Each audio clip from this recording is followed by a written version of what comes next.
You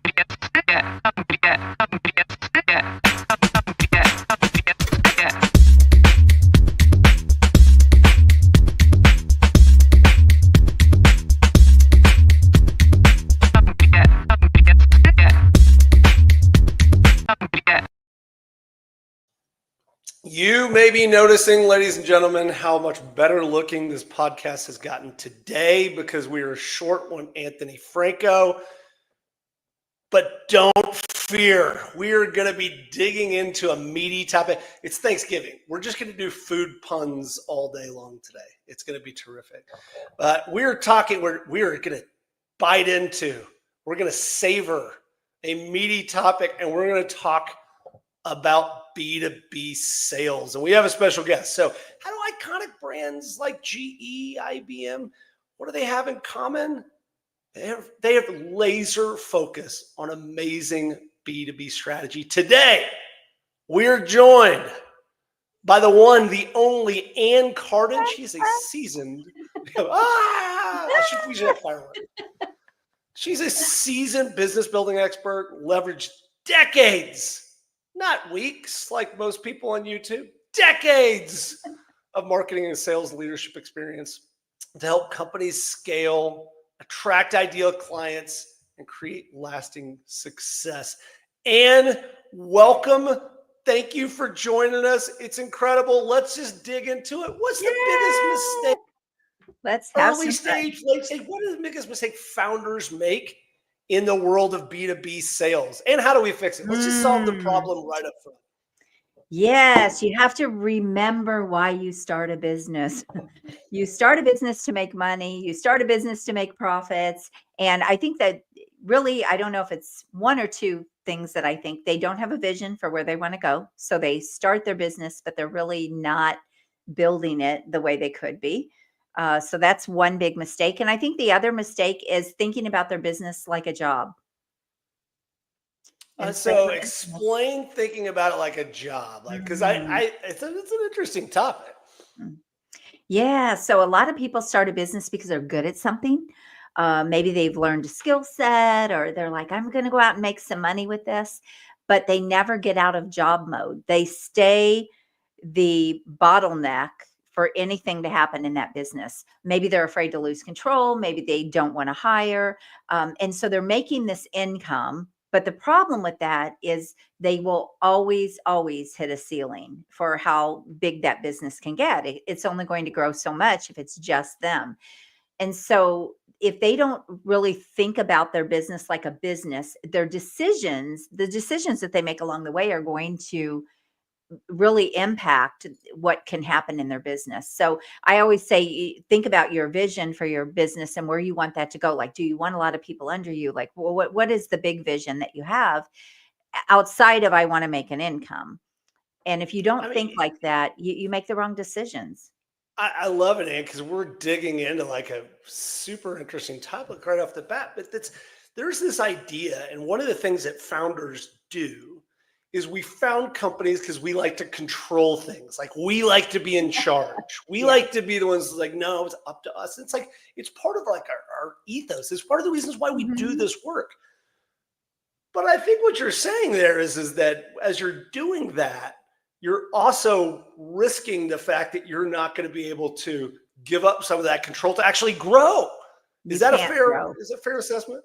You can't grow. Yes. And the thing is, the reality is you won't even make the income that you probably could make working for a job. We always say, being an entrepreneur, why would you want to work 100 hours? You work 100 hours for yourself, so you don't have to work 40 for someone else. So it doesn't make any sense. Right. No, it doesn't. So yeah, you'll never get out of the grind. If you don't grow your business big enough to get some help, to be able to implement and even stay relevant in the market. If you don't think like that, you're not going to be around very long. It's like 87% of businesses fail. Well, why? Because they go in with a job mentality. I see this. I work with a lot of people that come out of corporate, and they're like, I just want to replace my income. That's people's vision a lot of times when they. It's like everybody says that. It's like, Yeah, but oh, except okay, that's yeah, not so do enough. we all. No, hello, Right. you've got taxes, and what about your future? And what about medical Right. insurance? And what about the things that it's going to take for you to even stay relevant in the market? So if you're not thinking bigger, I always say, whatever you want your income to be, you need to triple that to make enough revenue so that you can get that income, Yeah, it's because you're like going to, yeah, you this have is expenses, gross. Let's taxes, right, let's just have a minimum basic people. finance Yeah. conversation. Love it. All right. So in the context of B2B sales strategy, what are some of the things that I can do as a smaller company? Like part of the conventional wisdom here is you really can't compete against the IBMs and the G. Like Mhm, really going to be able to go toe to toe with them as a small business, as a founder led business. mhm. Is that true? Or what advice would you give us as these early stage founders trying to compete in really tough markets sometimes? Well, I absolutely love this question because I want to just give everyone encouragement here. You actually have the upper hand. You do. And here's why: you don't need to be sitting in front of a board to get a yes on something, or to make a shift, or tweak something, or add something new to your business. You just get to make that decision and run with it. And if you think about big corporations, they move very slow. And sometimes things never happen, right? And they've got all these people and all of this overhead. And so if you build your business in the right way, you actually get to, first of all, you don't need as many people to have a successful business as like a huge corporation, right? They've got a lot of overhead. So you don't even need that. But if you think about your business, like, you can actually drive it as fast as you want it to go. You can slow it down when you need to, and you just have so much more runway for how to make that business successful. And it's going to be so much easier for you to make those decisions. I think we have the upper hand, and because of the internet, for a lot of years I built businesses. I didn't have computers. I didn't have the internet. My first business went global. I didn't have the internet. I had to do things the old-fashioned way to make that business go global. But today we have all of this at our fingertips. And now, we used to say in marketing, don't do brand awareness as a small business. That's stupid. It's going to cost you a fortune. You'll never be able to compete with the big guys. But guess what? That's not the case today. Because of the internet, we see people go viral, in a day, right? And all of a sudden they're like celebrities. You don't need to So do that, but build I a mean, I've been strong trying to go brand. viral for years, and I just got a cold. I just got a viral infection. Was the single viral thing that Well, don't make got. going viral your goal. That's not what I'm saying. But Always, yeah, I love that tactic. Would you just make us a viral video? Like, no, no, yeah, sorry, that's not gonna right. happen. Yeah. Good. And what do you want So, to do? Here's the thing. What's the end game for that anyway? How are you going to turn that into money? How right. Most people wouldn't even know how to do that, right? So, Well, yeah. the business school case study of Dollar Shave Club. It's like, Yeah, yeah, but yeah. the dude was like a comedian. He was brilliant, and it Mhm. was everything. All right, so this is I think where we start to get into the weeds a little bit, but there is a changing dynamics. When I first got out of college, I was in outside sales, which I don't even really exist anymore. Like I go cold Mhm. call and get kicked out of office buildings, things like that. But now there's this concept of the information. There's Mhm. roughly equal amounts of information on both sides of a sales transaction. And I think that the statistic is 68% of B2B buyers want to do their research before they engage in the sales process. Will do a lot of research before they Mhm. engage in the sales process. And so, talk to me just a little bit about how things have changed in the world of sales and marketing in the B2B world, and how we as founders can start to take advantage of that. Yes. Oh gosh, such a great question. I love this conversation. So the very first thing is realize that trust is at an all-time low. And so that you have to fight that. You have to battle that. The other thing is, we're talking about savvy buyers, and they have so many options. Like, competition has never been stiffer than it has been before. But in reality, here's what it comes down to: you need to position yourself in the market as the only one who does what you do. And when you can do that, it does not matter what your competition is doing. You will attract the right people to you to have the conversations with you. Then the sales process is Give them what they want with integrity. It's so simple. It's you're It's not so supposed to be simple. like, well, I want an orange. You're like, no, you should have an apple. Well, I don't sell Please take oranges, this but I'm apple. happy to go out and get you some, and I'll gift Right. that when you buy from me. It is funny because this is something that I've I've tried to I've tried to teach to my class. I teach a business school class, and sales is fundamentally different than when I came out. When I came out, I was Mhm. trained the classic sales approach, and you will sell something, a sale is made, whether they Right. sell you, they don't need it. You sell, like, it was aggressive, and it was about really pushing your product Mhm. and service, talking crap about the other, talking trash about Mhm. other competitions, and really pushing hard Mhm. to try to sell your product. And that really just doesn't work anymore. I think you said it, like, trust is an Yeah. all-time low. Yeah. We have to take a brand new approach in B2B sales. How do you coach Yeah. your founders and entrepreneurs on this new approach into sales? Mhm. Well, first of all, if you're marketing, if you're well branded and you have built up a strong, trustworthy brand where people can do all the research and they can check you out and let your marketing do the heavy lifting for you. So the first thing is your positioning needs to be strong and on point. So you are Yeah, you having need a website, conversations. right? Well, yeah, Yeah, and even yeah, more you should than have a that, website. in Yeah. the I mean, think about this, Chris. If I was on a stage and you saw me speak, and there was somebody else sitting in the audience, and then you had the opportunity to buy from either one of us, who would you probably trust more? The person Yeah, I in mean, you have authority. built-in trust and credibility, right? Because Credibility, somebody that's else right. has already put you Yes. up on the stage. Yes. So that's why I always say you have to engineer your celebrity, because when you do that, you will break down those barriers and your marketing will do the heavy lifting for you. So that's the first thing. You need both. But let's just talk about the actual sales process. I just did a speaker reel, a brand new speaker reel a few months ago, and I talked about marketing and sales, and I said, "What can you learn from 7-year-old triplets about marketing and sales?" So I have triplet grandkids they just turned 8, and Holy cow! these First of kiddos all, like, lots of love to whatever child, or like, that is a triplets. My triplets. God, they were Oh my busy. gosh. And now they have a new little sister. She's Oh, 2. She good just God! turned 2. So yeah, there's 4 They of didn't them. learn the first time. I They will were say, they if were like if you're afraid gonna have they might get triplets, triplets again. yeah, That would have been a ride. I have a I friend was like, actually that has 2 sets of triplets. So yeah. oh, good God. Yes.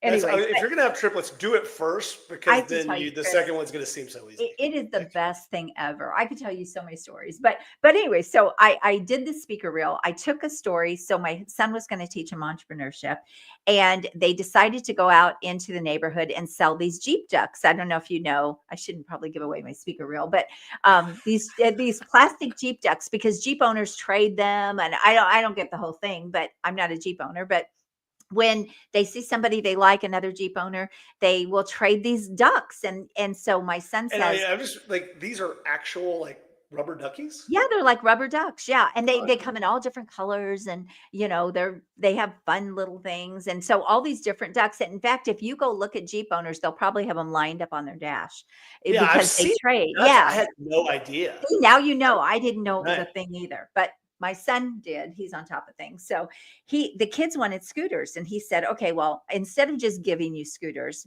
because he said, "I'm going to show you how to make your own money." So he went and bought a bunch of Jeep ducks on Amazon, like this huge box, and he took the kids around the neighborhood. They had a lot of Jeeps in their neighborhood, and he took the kids around the neighborhood, and they went out and they went up to the door and they said, "Do you want to buy some Jeep ducks? 3 for $5." And I don't remember what the price was anymore. So they had an upsell in there too, which was pretty funny. But on the inside of the lid, they had Jeep ducks. So instantly these Jeep owners were like, okay, message to market, right? Message to market. It did the heavy lifting. But here's where I'm going with this whole story is one of the things that the kids did is he taught them how to sell, and he taught them how to just be excited and go up and share their thing. And that's what they did. They had no inhibitions. They were not nervous. They thought it was fun. They kind of made a game out of it, right? And so they're going up and they're knocking down these doors and they're doing their little pitch, and people just started throwing money at them. And then they had to go buy more ducks. And long story short, they made enough money to get their scooters. But here's what my whole message was: have a childlike sales attitude when you are speaking to someone about buying from you, because enthusiasm is transferred. Belief in what you're selling is transferred. Knowing that you can absolutely help that person, this is like the greatest thing they need, and you really believe that, that is transferred. And then you don't have to sell. You just, I think it's a really salient point, which is there are so many people that do start companies because they're experts in that field. mhm. And they have this kind of myth, this belief that, well, I'm an expert. I'm genius. I will show up in this market and buyers will flock to me and give me money for my Mm. expertise in this space. It's like, well, that's No, great. you You're an but you expert, but you don't still have to have go to knock tell on people. doors. Right. You still have to go do that. You have to Mhm. explain to people why you're an Yeah, expert. And once you roll through, it turns out when you actually go start your first company, your Rolodex is a lot thinner than you think it is. Like, you're right. okay, well, I've got a lot of friends, but they're all peers. The actual buyers I have in my network are kind of small. And once you roll through them, Mhm. they don't know who you are. So you have to somehow figure that out. I think it's a Yeah. really, really interesting point. Yeah, you have to go Childlike. out and get business. So you have to go, but that's why when you're marketed right, okay, just like, I mean, something as simple as a sign inside the lid of that box that said Jeep ducks for sale, and then here's the prices. Did the heavy lifting. They had the box. They were showing it to the homeowners. They didn't have to really do any selling. They just had to be excited and enthusiastic, and that really is how sales is today. It's simpler than people make it. And also people want to make it about their thing instead of realizing what's in the best interest of the person that I'm talking to, and what do they need and what do they want. And here's the bottom line: people buy because of two reasons. They buy because they need something or they want something. So all you have to do is figure out what is that need and want for them, and then does what you're selling fit the bill for that. And if that's the case, you just show that to them. You just show them how what you're doing will service them. I think it's a great point. And it's like we had in the early days of sales, and this is still, I see it all the time, which is we called it show up and throw up. And it's like Yeah. the There first it is. sales meeting you get is like, here's why you should buy this. And like Right. as a Mhm. founder, I built Yeah. these features. I came Yes. up with why or this product or solution. I want to talk about it. It's like, yeah, but it's not really about you, is it? Right. Turns out The you're best not buying this thing. questions, ask questions, ask, like talk less, and ask questions, listen more, talk less, and you can close more sales. So just to reset where we are. So we know that as founders, I think we've covered the fact that it's critically important that we're the ones that go do this stuff. We have to go out and talk about Mhm. it. We've talked about how this is to fully reset, discussing the expertise of B2B sales. The vast majority of companies are not in the B2C space, early stage companies. We know that we have to sell to other companies. Even if you Mhm. are B2C, you have to probably figure out channel sales, which is going to be some aspect of B2B. Right. So as we show up, we know that we want to have childlike enthusiasm. It's Mhm. way less complicated than we try to make it be. We want to ask some questions along the way. Just as we're kind of framing this up, have I forgotten any of the broad topics before we get into specifics, Ann? No, I mean, I think it really is simpler than people make it. And selling, I would say, you hear all the time, selling is serving. It really is. But selling can also be really fun. Like, I get excited. Here's a reframing maybe when you're trying to sell. If you are excited, not about making the sale, but because now you're going to really impact this other person, if you can reframe and you can start bringing that attitude into your sales, you'll close a lot more sales, because people know when people are genuine. Like, I never really think about the money when someone buys from me. I mean, of course, I mean, you think about it, but that isn't, if it's not the right thing for them, I'm going to tell them. And having that integrity in sales is huge, because people feel that and they know that, and people are savvy in the marketplace today. So I get more excited because I'm like, I'm going to change your life. This is going to be fun. I'm going to change your life. That is a different spirit of sales and a different attitude. So if you can, maybe everything doesn't change someone's life, but if it's going to make it easier for them, if it's going to give them back 10 or 15 hours into their week from their business or whatever that is, whatever that value is that you provide, if you go in like, wow, this is going to be great for you because of this, and use the word because, that's a great, that is a great sales word too. This is going to be great for you because it's going to do this, and you said you wanted that, it's easy. It's really easy. Um, it's a great point. I think what I typically try to tell people is like, hey, actually, you're just teaching. Like the That information's too. all out there, Mhm. but Yeah. there's almost always in today. So now we know that you can do infinite amount of research on a topic. Mhm. When you do infinite amount of research on a topic, you become overwhelmed with data, facts, and information. It's And so too your much. job is to come Mhm. in and just explain what this information means and Mhm. explain in some sort of pointed way. Charles, great point there. He said helping business owners determine what's missing that's stopping them Mhm. from getting what they want. Very, like, I think very poignant. And then Jamie says, thankful for your experience and how to contribute to share your practical advice enthusiasm sells. I get it. Thank you, Jamie. That's very good. Thank you for watching the better looking version of How to Founder without Anthony. It's just so much better. I think we can all agree. Okay, so let's get practical. I'm an early stage founder. I know I need to get out into the world. Mhm. Maybe I'm struggling early on. I know this is a lot of the work you do, but give me the practical advice Mhm. I need to start saying, what actually do I do? What does that Right. mean? Do I go out and just start literally knocking on doors, or do I send some Yeah. emails? Like, what are the steps I need to take to get out into the marketplace? Well, first figure out the real benefit of what you're selling. What is the main thing that you are selling? Not your thing, but what is in coaching or consulting, we say, what is the result? What is the transformation? What is the outcome you're selling?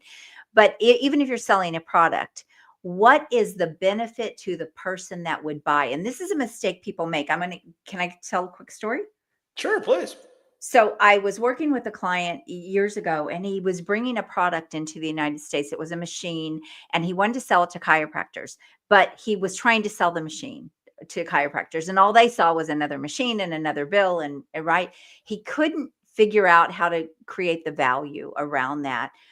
So he kept talking about what the machine would do for their patients, what it would do for their patients, not what it would actually do for the chiropractor, right? Right. Well, It's the like, and the chiropractor chiropractor's was the like, one. hey, Yeah, we'll make not people that money. they Right. yeah, not that they don't wanna help their patients, right? But ultimately, they're going to buy something because of what it's going to do for them and how it's gonna benefit their practice. So, we had to completely shift all of his marketing and his sales process and everything, and for 6 months, he was trying to launch this thing, couldn't get anywhere. And he was referred to me by another client that I had worked with. And he said, if anybody can help you fix this, it's Ann. Well, we fixed it. And he went from zero and not making any revenue claims here. I got to say that. But he went from zero to almost $1 million in the first year because we fixed it. But we also repackaged things, and we did some other things with his offers. But the thing is, he was trying to sell the benefit to the wrong person. So that's where I was going with this. Make sure the message is to the right person. What's the benefit for the person buying? Don't make that mistake. So that's the first thing. When you figure out what that result is going to be that they get, time or money or whatever it is they're buying, then go where your people are. Where are the people you want to actually sell to? Where are they? Figure that out and then go there and just start talking about what it is, having conversations, sharing. Every business I ever started, I think about when I started my first health club, which was not a health club at the time. It was, I'm going to teach classes, fitness classes at a community hall. I went to a back to school barbecue where my kids' teachers and parents were, and I handed out flyers and said, hey, do you want to come take fitness classes with me? I'm going to be teaching classes at, the KFC hall. And people said yes. And that's how it started. Well, that turned into two health clubs, two weight loss centers that I later sold all those businesses. But it started because I went to a back to school barbecue where I knew moms would want to work out, teachers would want to work out. And I said, hey, here's what I'm doing. Do you want to do it? And I was excited and I was enthusiastic. And that really is how you get started with anything. I mean, you just go where the people are. I think it's a great piece of advice. But so let's say for a moment, as an early stage founder, I'm working with a particular type of company, and there might be tons of those nationally, but maybe only a few in my city. Is that, so I could try to figure out which coffee shop they hang out is, but is this Mhm, do I show up at a conference? Do I show up online? Is that, mhm. where do you show up? Both, both. I believe in a hybrid business. So you got to be live and you also have, you can also be online. There's a lot of things you could do. First of all, if you are comfortable being in front of people, you can speak. You can go speak. That's always great. Going to conferences, again, figure out where those people are. And you know what? Don't be weird. Just go meet people and just people are going to ask you. That's gonna be the quote of the day. Just don't be Don't be weird. weird, just Go go meet meet people. people. Yeah, Yeah, just I go like it. yeah, go Yeah, have that's pretty good conversations. advice. Don't be Well, weird. here's the thing. The person you're talking to may not be somebody who has a need for your services, but they certainly might know that Jack over here could use your services, and they might be happy to introduce you. So meet people, have conversations, find out about other people, what they do. Don't throw up on people the minute you meet them about this is what you do. We've all been around those people, right?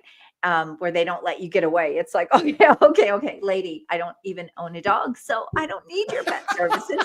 I had that happen I one love the time. And people that do the that when you're out there and you're like, hey, tell me about you, and then they're like, oh, yeah, tell me about you, and you can tell they're just waiting, like uh-huh, rocking yeah, back and forth, just so like yeah, they're just waiting to be like yeah. they want you to ask so they can pitch you, and it's like, oh god, here we go.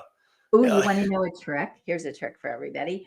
So when you meet somebody, you say to them, so just tell me quickly what is it you do, and they'll tell you, and then they'll say, what do you do? Because obviously they're going to say that, and then you say, oh, I help people that have podcasts do this. you Or, just turn "Oh, it I right have" back. yeah, you turn it yeah, so all of a sudden, yeah, you've got their attention. So instead of giving, like, your whole pitch, "Okay, you're a financial advisor, Chris," and you say, "Oh, I'm a financial advisor, and I help people do XYZ," and they would say, "What do you do?" Now, I do a lot of things with people and with clients and help them build businesses, but I would say, "Okay, where do I fit into what they do?"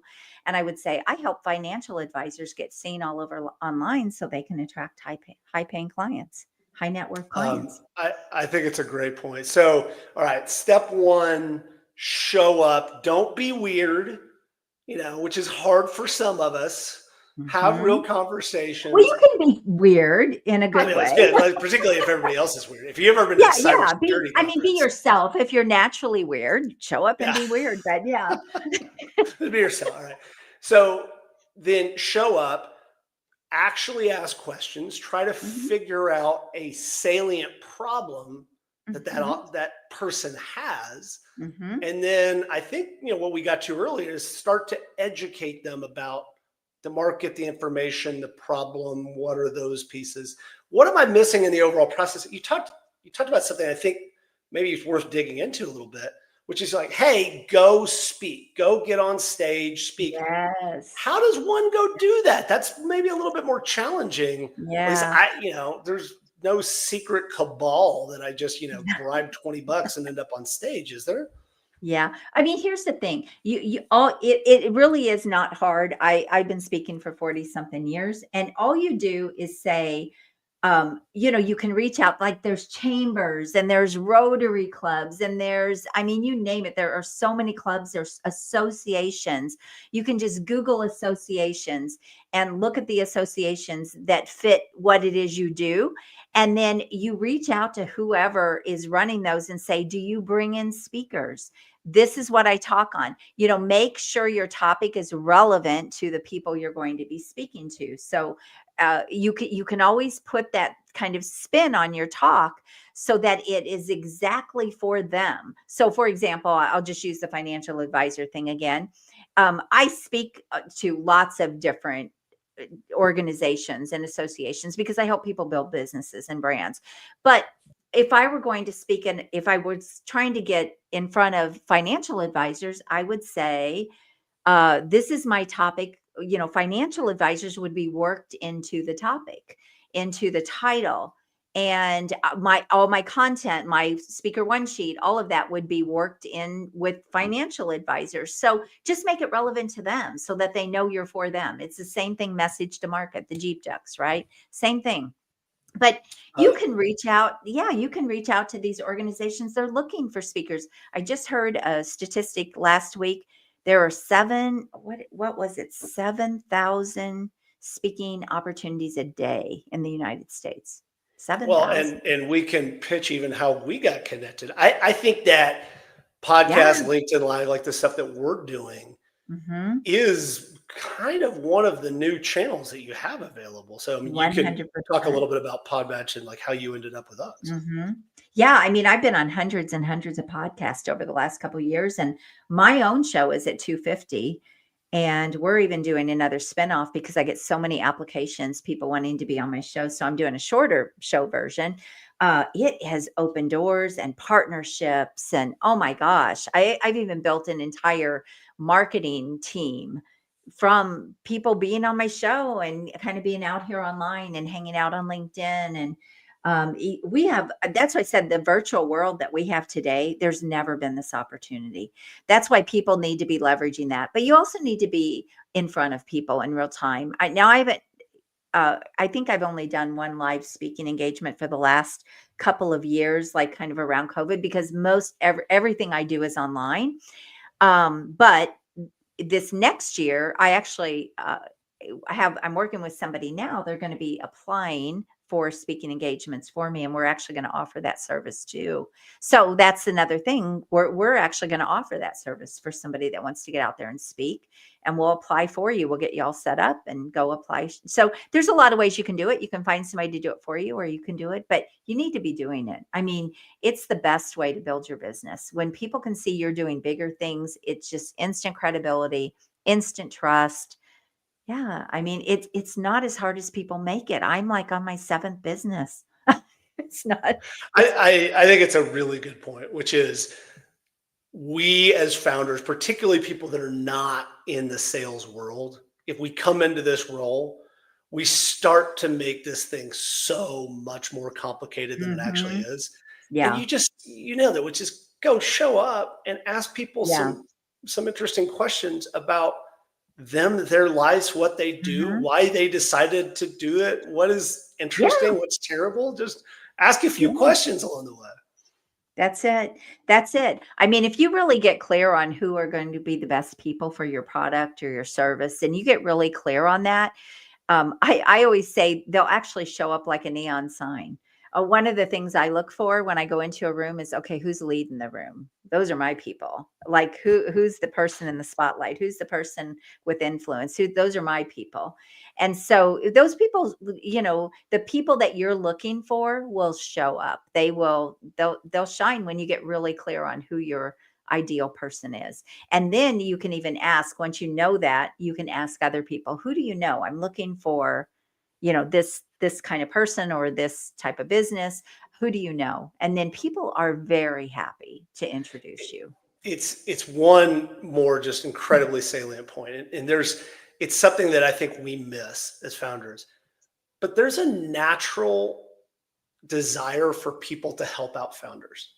And if Yeah, you yeah. come in and it's the underdog story, it's the David Goliath, it's the Mhm. secret desire that business people have to start companies. It's all those things. But if you come in and say, "Hey, I'm a founder and I just am trying to get this thing going, would love some help," like it's a magical moment. People go, "Oh, Yeah. sure, I'm willing to help you." All right, let's You do a can little even bit of a post speed that round. on So I'm social gonna, media. You can uh, even just post that. yeah, Hey, I'm yeah, I getting need started. help. Who do you know? It's That's it. remarkable. It's such a Yeah. win-win. It's such a place of Mhm. humility to come in and be like, "Hey, I need help." People love to help. They love to Yes. think they're helping. All right, I want to Yes. do a little bit of a speed round just to get, because there's so many tactics out there. There's so many stories. I just want to get your take. Kind of give me a thumbs up, yeah, or Okay. not worth the juice is not worth the squeeze. All right, Okay. LinkedIn personalized outreach sales navigator. Like it? Don't like it? Thumbs up. Okay, good. So with the right strategy. using LinkedIn. And then what am I sending out on LinkedIn when I do it on those messages? Yeah, here's the thing, it's gonna be customized for everybody. It depends on who your audience is. That's a big mistake people make on LinkedIn is they have a cookie cutter. That doesn't work. You have to really strategy is a big part of it. You have to know what's going to work for your ideal people. So, Oh, for the love but of God, just look at my LinkedIn profile and then just customize one thing when you send an outreach. It's like, yeah, I looked at your profile and I think, see, you're interested in yeah, X. Huh, yes. that's great. Or Mhm. Y, or Z, like whatever. Yeah, That's great. yep. Okay, so LinkedIn's good. Case studies, sending somebody a case study via Mhm. email, thumbs up. Yeah, thumbs down. Yeah, if they're a CEO or somebody, again, try to get, so I use high impact marketing strategies where you're trying to actually get conversations with people. But case studies are great to have them on your profile. One thing I like to do is I like to ask permission. So if I'm going to send something, for example, if I'm running an event that I think, a virtual event that I think is going to be a good fit for somebody, we will reach out to them and say, hey, I'm running this virtual event. Here's the topic. Is this something you would be interested in? Before I ever send a link or any kind of anything, I want to find out, is this something they're even interested in? By doing that, you don't get crummy responses back. You get, well, it's not for me. Thank you. Thanks for thinking of me. That's a very different response than, here's the link to go register and go do this. So I think case studies are the same way. If you're going to reach out to somebody, reach out first and say, hey, I don't know if this applies to you or if you would be interested, but I just created a case study around XYZ. Is this something you would love for me to send over to so you could take a look at it? Then you get people raising their hands. And that's a really important piece in the marketplace today, too. I love it. One more speed round question. Email nurture campaigns. I get your Mhm. email. I just send you kind of updates, thumbs up, thumbs down, good, Yeah, bad. I I think love the idea of asking permission. Yeah, I think email, first of all, you need to be giving value all along the way and not just selling or sending things. But absolutely, you have to, your email list it's an asset to your business. It's gold, Love it's it. money. So All right. yeah. So I'm just going to recap some of the things we talked about and like show up with joy, show up as that childlike enthusiasm. Don't overcomplicate things. Don't show up and throw up. Ask some good questions. Try to understand what's going on in their business. Prioritize the benefits or the outcomes. Don't just throw features out there. When you do show up with where you think your clients are going to be, both online Mhm, and in person. Yes, use LinkedIn outreach, but ask permission. Use email, mhm, but ask permission. Sounds like webinars are something you're interested in. Showing up and doing speaking engagements, particularly, mhm, try to find those opportunities. Do it for small and simple things locally, Rotary clubs, Chamber of Commerce, et cetera. mhm. But then also look for those opportunities on podcasts or et cetera. Any last pieces of advice for us as a founder before we deep dive? Yeah, I think just, if we're looking at virtually, for example, find the platform where your people are, and that's where you need to really go all in. And then you can repurpose across other channels, but get a strategy working for you on one platform and make that very robust. If you're in the B2B space, LinkedIn, you absolutely have to be on LinkedIn. It's a digital asset and it's free unless you do Love it. Navigator. So, yeah. If you want to dive in more, Challenger Sale, great book, Matthew Dixon and Brett Adamson, The Sales Bible. Haven't read that one. Jeff Gitomer, Sales Truth by Mike Weinberg, To Sell is Human by Daniel Pink. Influence, my favorite all-time business book. It's by Robert Cialdini.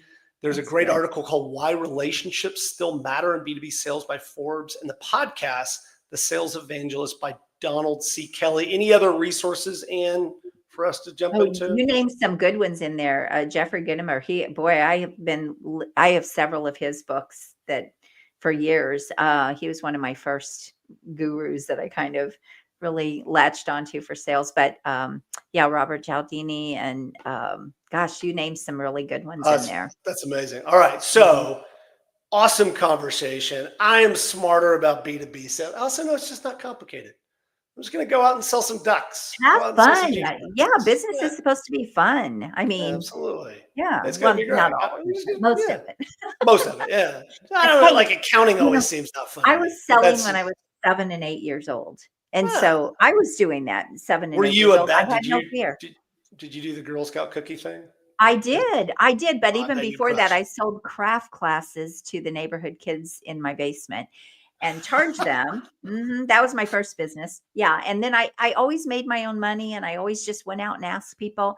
I used to clean houses, and I would babysit, and I just would go out and get my own business. And so, Yeah, because it you turns know, you out if you didn't just even ask think people, about it. hey, yeah, Yeah, what do you yeah. need? Like, well, Don't be I need a weird date about it. night. Just don't be weird Right. about it. Just And go I out think there. that's the summation. Just don't be weird. Just don't be weird Yeah, is the main thing.